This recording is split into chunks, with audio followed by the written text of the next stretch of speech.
आज विद्यालय में बच्चे एक्टिविटी टाइम में एक रोल प्ले करने जा रहे हैं। थोड़ी कोशिश करी है, थोड़ी तैयारी करी है, थोड़ी सी बस वही 10-15 मिनट की। और ये रोल है अंधेर नगरी और चौपट राजा यानी अनबुझ राजा। तो कोशिश कर रहे हैं बच्चे। देखिए शुरू करने जा रहे हैं, तो प्ले होने जा रहा है। बच्चे सभी तैयार हैं? तैयारी कर चुके हैं, चलिए अच्छा। तो इसका शुरुआत होती है, एक महंत है, उनके 2 चेले हैं, गोवर्धन दास और नारायण दास। देखिए ये चल रहे हैं, घूमते हुए जा रहे हैं, मंत्रणा कर रहे हैं, बात कर रहे हैं कि महंत जी पूछ रहे हैं गोवर्धन दास से कि ये नगर तो बेटा बहुत सुंदर दिखाई दे रहा है।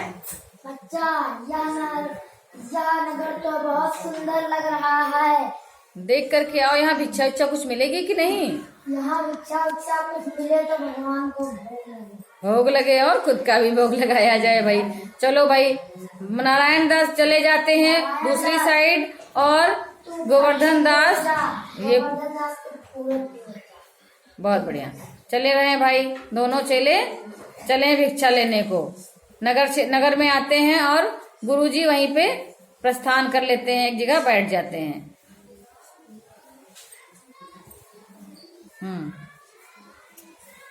दोनों चेले तलाश करते हुए भिक्षा की। भिक्षा में इनको 3 टके मिलते हैं गोवर्धन दास जी को। तो गोवर्धन दास जी, गुरुजी कहते हैं कि इस टके से मिठाई ले आओ। तो ये गोवर्धन दास जी जाते हैं आगे, एक हलवाई की दुकान पे पहुंचते हैं और एक इधर। पहले तो भाव ताव लेते हैं। पूछिए भाई गोवर्धन दास जी। गोवर्धन दास जी इधर आए सब्जी वाले के पास में, भाजी वाले के पास पूछते हैं भाजी सब्जी क्या भाव है भाजी भाई? भाजी टका सेर है भाजी क्या? टका सेर है। सुन लिया सबने? चलो भाई, भाजी तो इन्होंने पूछ लिया और नारायण दास टहल रहे हैं, घूम रहे हैं, हलवाई के पास आ रहे हैं पूछने के लिए क्या भाव? टके सेर। क्या बात है, टके सेर भाजी है, टके सेर खाजा भी है। और आगे बढ़ते हैं, अपने महंत के पास जाते हैं। ये लोग वापस बताते हैं तो महंत जी कहते हैं कि बच्चा, महंत जी यहाँ पर खाजा और खाजी भाजी बेटा, भाजी टका सेर है और खाजा भी टका सेर है। महंत जी कहते हैं कि 3 सेर मिठाई ले आओ जा करके। 3 सेर मिठाई ले आओ और भगवान का भोग लगे। ले आते हैं। नारायण दास मिठाई लेने आते हैं और ले करके जाते हैं। मिठाई लो। मिठाई ले ली और चले गए। अब गुरुजी पूछते हैं इनसे कि बेटा इस नगरी का नाम पता करके आओ और राजा का नाम पता करके आओ। फिर क्या है, कुछ गलत लग रहा है हमको। नगर का क्या नाम है?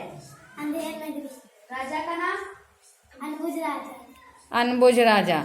अब देखो भाई बता, यहाँ इस नगर का क्या नाम है? इस नगर के राजा का क्या नाम है? नगर का नाम अंधेर नगरी और राजा का नाम अनबुझ राजा।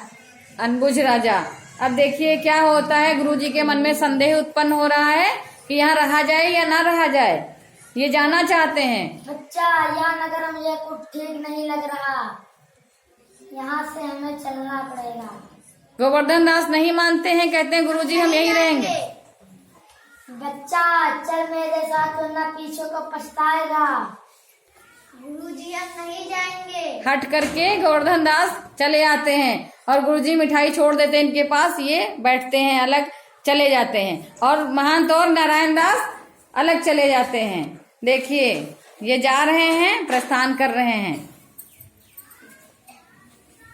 अब राजा, देखिए राजा का क्या हालचाल है। यहाँ के राजा बैठे हुए हैं अपने दरबार में और मंत्री जी उनके पीछे लगे हुए हैं। तभी बाहर से आवाज आती है। बाहर से आवाज आती है, दो लोग एक फरियादी को लेकर के आ रहे हैं। फरियादी जो है फरियाद कर रहा है। फरियादी बहुत जोर जोर से बाहर से फरियाद कर रहा है, महाराज दुहाई हो, दुहाई हो। देखिए ये फरियादी आ रहा है, कुछ बात करना चाह रहा है राजा से। दुहाई हो, दुहाई हो। कल्लू बनिया की दीवार गिर गई, मेरी बकरी दब गई, मर गई। इंसाफ चाहिए भाई, इंसाफ चाहिए। फरियादी को इंसाफ चाहिए महाराज। जाओ कल्लू बनिया को पकड़ लाओ। मंत्री जी बुलाइए। छोड़ो, कल्लू बनिया को पकड़ लाओ। देखिए कल्लू बनिया को पकड़ के लाया जा रहा है। कल्लू बनिया आ रहे हैं भाई, आइए। कल्लू बनिया आ रहे हैं। देखिए महाराज से क्या विनती हो रही है। दुआई हमारा दुआई हो। कल्लू बनिया बहुत डर रहे हैं बोलने में। कोई कसूर नहीं है। हाँ, कोई कसूर नहीं है। चूना ने ज्यादा पानी मिला दी। चूने वाले ने पानी ज्यादा मिलाया, इसलिए कमजोर हो गई दीवार और गिर गई। महाराज जी क्या बता रहे हैं? इसको छोड़ो और किसको पकड़ के लाओ? चूने वाले को पकड़ के लाओ भाई। मंत्री जी तो कुछ बोल ही नहीं रहे हैं। मंत्री जी बताएं। चूने वाले को पकड़ लाओ। चूने वाले को बुलाया जा रहा है भाई। देखिए चूने वाले क्या बोल रहे हैं। मंत्री जी बुला के लाए। महाराज को बताया जाए क्या है फरियाद। चूने वाले का कहना है कि उसका कोई कसूर नहीं है। बिस्ती ने बड़ी मसक मिला दी, पानी ज्यादा मिला दिया, इसलिए चूना खराब हो गया। पानी ज्यादा मिला दिया, इसलिए चूना खराब हो गया, दीवार गिर गई। इनका कोई कसूर नहीं है। महाराज जी क्या आदेश दे रहे हैं? इसको छोड़ दो, बिस्ती को पकड़ लाओ। इसको छोड़ो, बिस्ती को पकड़ लो। देखो भाई अब बिस्ती सामने आया है। उसमें मेरा कोई कसूर नहीं है। मिस्टेक ने मसक ज्यादा बड़ी बना दी, इसलिए पानी ज्यादा हो गया। चलो भाई, अब महाराज जी का आदेश है, इनको छोड़ो और दूसरे को पकड़ के लाओ। किसको पकड़ के लाना है? कसाई को पकड़ के लाइए। कसाई ने मसक ज्यादा बड़ी बना दी। मंत्री जी आदेश करें बार बार। महाराज दुआई हो, मेरा कोई कसूर नहीं है। गड़रिये ने ऐसी भेड़ दी तो मसक बड़ी हो गई। महाराज जी का क्या आदेश है? इसको छोड़ो, गड़रिया को पकड़ लाओ। इसको छोड़ो, गड़रिये को पकड़ लाओ। गड़रिया को सामने लाया जा रहा है भाई। देखिए दुआई हो महाराज, दुआई हो। क्या हुआ? मेरा कोई कसूर नहीं है। हाँ, गड़रिया आया है सामने। क्या बात कर रहे हैं भाई? भेड़ कैसे तुम्हारी बड़ी छोटी हो गई? मसक कैसे बड़ी बन गई?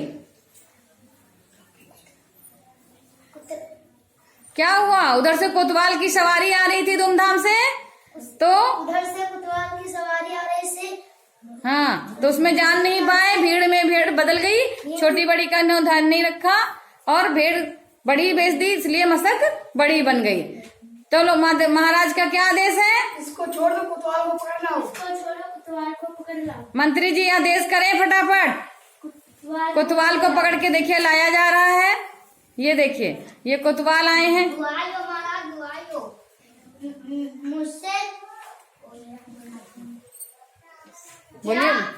अपराध हो गया कि सजा मिल रही है। जाओ इसको फांसी पे लटकाओ। महाराज को सुनने को तैयारी नहीं है, अपराध भी नहीं बता रहे हैं, लेकिन बाद में मंत्री जी बताते हैं इनकी वजह से भेड़ बड़ी बिक गई और मसक बड़ी बन गई। भेड़ बड़ी बिक गई, मसक बड़ी बन गई, बड़ी बन गई। इसीलिए महाराज को क्रोध आ गया और महाराज इसको फांसी पे चढ़ाए दे रहे हैं। ठीक है, तो महाराज जी अब आदेश वापस नहीं ले रहे हैं। इनको फांसी पे चढ़ाने की सजा दे दी गई है। कोतवाल बेचारे परेशान। अभी जाओ सिपाहियों, जाओ इसको फांसी पे चढ़ाओ। अब सिपाही लोग जाते हैं। देखिए जा रहे हैं, जल्लादों को ढूंढ रहे हैं। जल्लाद मिल रहे हैं, मिले हैं जल्लाद। क्या बातचीत हो रही है भाई? देखिए जल्लादो इसको फांसी दो। राजा का हुक्म है, इसे फांसी पे चढ़ा दो। हाँ, चढ़ा देंगे। बोलो बोलो। जल्लादो, राजा का हुक्म है, इसे फांसी चढ़ा दो। ठीक है, बात हुई। ठीक, फांसी पे चढ़ाने जा रहे हैं। चलिए भाई फांसी पे चढ़ाइए इनको। जल्लाद लोग सामने खड़े करिए। क्या हुआ? फांसी का फंदा बता रहे हैं बड़ा हो गया है। फांसी का फंदा बड़ा महाराज के पास जाकर के शिकायत करिए कि फांसी का फंदा बड़ा है। महाराज से बात करिए। महाराज फांसी का फंदा बड़ा है। महाराज जी हुक्म देते हैं कि जाइए कोई मोटे तगड़े को पकड़ के लाइए और फांसी पे चढ़ा दीजिए। अब सिपाही ढूंढने जाते हैं। इधर गोवर्धन दास बैठ के मिठाई छक रहे हैं। उठ बे। हाँ, ये देखिए सिपाही उठाए हैं इनको। चलो जल्लाद के पास ले चलो भाई। अब गोवर्धन दास तो परेशान है। क्या हुआ गोवर्धन दास? तो यहाँ बहुत बड़ी परेशानी आ गई। हाँ, क्या हो गया? कैसे फंस गए? हमने गुरुजी की बात मान ली होती तो आज ये दिन देखना नहीं पड़ता। अब क्या हो? हाय गुरुजी बचाओ चिल्लाए जा रहे हैं गोवर्धन दास। हाय गुरुजी बचाओ, हाय गुरुजी बचाओ। गुरुजी जरा आखिर में इनको सुन लेते हैं और पहुंचते हैं। क्या हुआ बच्चा? क्या हुआ बच्चा? तेरी यहाँ क्या दशा है? गोवर्धन दास बात करिए, अपनी समस्या बताइए। फांसी पे चढ़ाया जा रहा है बिना बेकसूर को। क्यों? क्योंकि फांसी का फंदा बड़ा हो गया है और कोतवाल का जो है गर्दन पतली हो गई है। कोतवाल दुबले पतले हैं तो इनको मोटा समझ के इनको ले जाया जा रहा फांसी पे लटकाने के लिए। फांसी का फंदा बड़ा हो गया है और अब जो है महंत कह रहे हैं बच्चा तुमने मेरी बात नहीं मानी थी, इसका ही ये परिणाम है। चलो हम कुछ समस्या का हल निकालते हैं और दोनों आपस में फुसफुसा के बात करते हैं। बात करिए। हाँ, अब देखिए क्या हो रहा है। ये लोग आपस में मंत्रणा करने के बाद में बात कर रहे हैं। वो कह रहे हैं हम फांसी पे चढ़ेंगे और वो कह रहे हैं हम फांसी पे चढ़ेंगे। बच्चा हम बूढ़े हैं, हमको फांसी पे चढ़ने दो। हम चढ़ेंगे, हम चढ़ेंगे, हम चढ़ेंगे, हम चढ़ेंगे, हम चढ़ेंगे। ये मान नहीं रहे हैं। सिपाही परेशान हैं कि अरे ये क्या होगा। ये तो हम कह रहे हैं। इनका झगड़ा सुन करके महाराज जी को खबर दी जाती है। महाराज जी को मंत्री जी खबर देते हैं। महाराज जी को खबर दी जा रही है कि देखिए वहाँ पर क्या हो रहा है। अब महाराज जी आते हैं, बात करते हैं। क्या बात है? क्या बात है? फांसी पे कौन? ये क्या है हो रहा? हम चढ़ेंगे, हम चढ़ेंगे। क्या ऐसा हो गया जो फांसी पे तुम चढ़ोगे? बताओ भाई। मैं चलूंगा, चेला पे मैं चलूंगा। अब महाराज जी पूछते हैं कि क्यों भाई, क्यों फांसी पे चढ़? इसको चढ़ाना तुम क्यों अभी चढ़ रहे हो?